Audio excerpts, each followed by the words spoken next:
आता बंदरात ते का सोडं पण सुकात घातल्यात. हे सुकलं नंतर हे कापडावर घातलेला.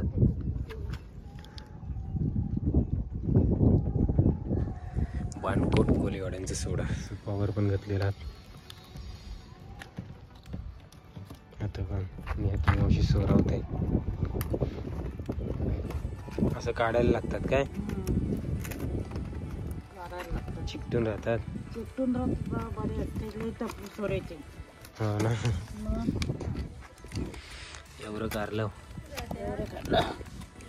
वली कोलबी आधी इकती घेता. हरी वली घेतो. हां तुपानं लावतो. अच्छा. तुपाना फले ना लय तपले. दिवसभर मेहनत असते. दिवसभर मेहनत. एक लावी तर मानाचा मेंढा होतो. एक चिकटाच असतं. बाणकोट गावचं मच्छी मार्केट दे का किनाऱ्यालाच आहे खाडीची एकदम. कोलबी इकावला आणलंय. इकडं काय बांगडा आणि काटेरी त्यात शिंगट्यात तिघीच जणी बेसल्यात.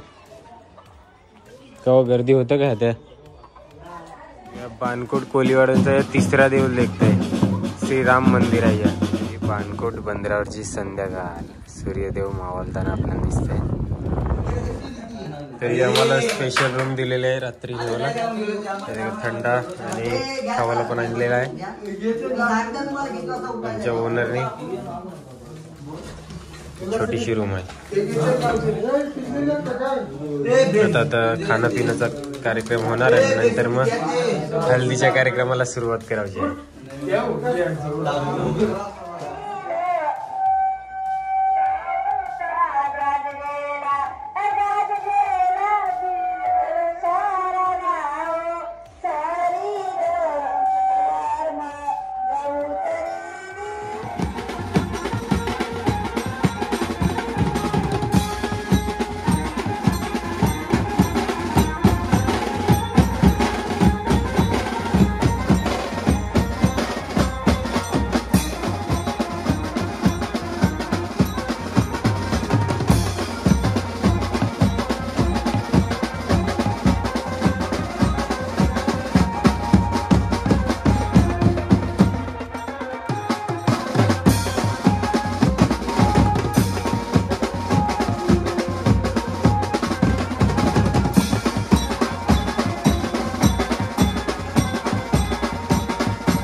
सकाळचं 7 वाजावं लागलं.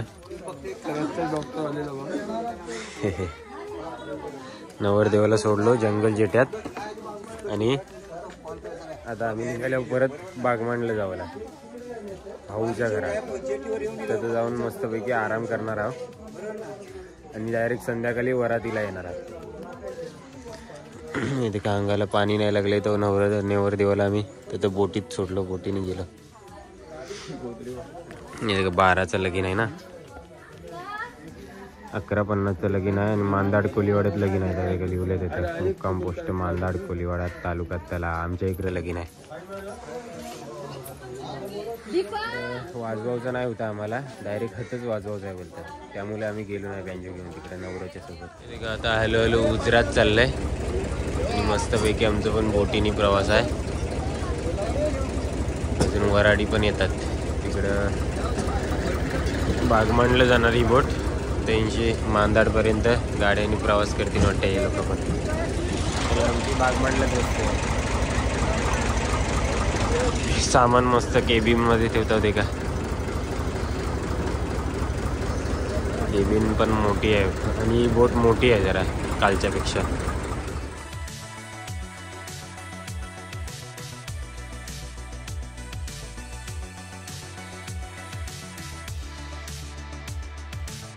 Beautiful morning. पोचलो बागमांडलाच्या जेटीजवळ. सामान नेवत आहे जाताना. काही बोट होती एवढी मोठी आणि मामा करण्यासाठी आले नक्की. गलवावला आहे ते का कोलबी लावतात गलाला. हा इथं पकडला काय?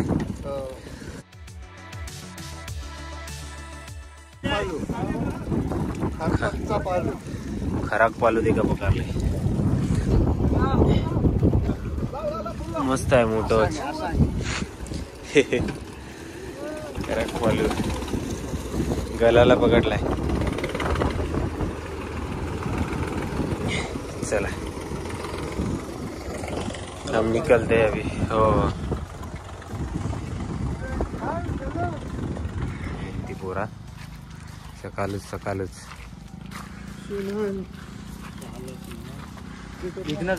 ते अजून येतात. बहुतेक इथे 1.5 किलोमीटर चालत येवला होतंय. जंगल जेट्यापासून ते आपल्या भाऊच्या घरापर्यंत मी सगळंच जर वस्तू आणले. तर बागमांडला कोलीवाड्यांचा या भाऊंचा घर. मस्तपैकी गॅलरीवर असतो आम्ही आणि जिज्ञासा भाऊंची पोरगी निघाले चालत जावं सकाळच 7:45 वाजता. 7:45 वाजेपर्यंत आम्ही आलो भाऊंच्या घरा. पुष्ट्या तोंडाने तुटून पडल्यात. अंघोल पण नाही केलंय. मी फक्त एकट्याने अंघोल केलंय. वडापाव खाणार आहोत.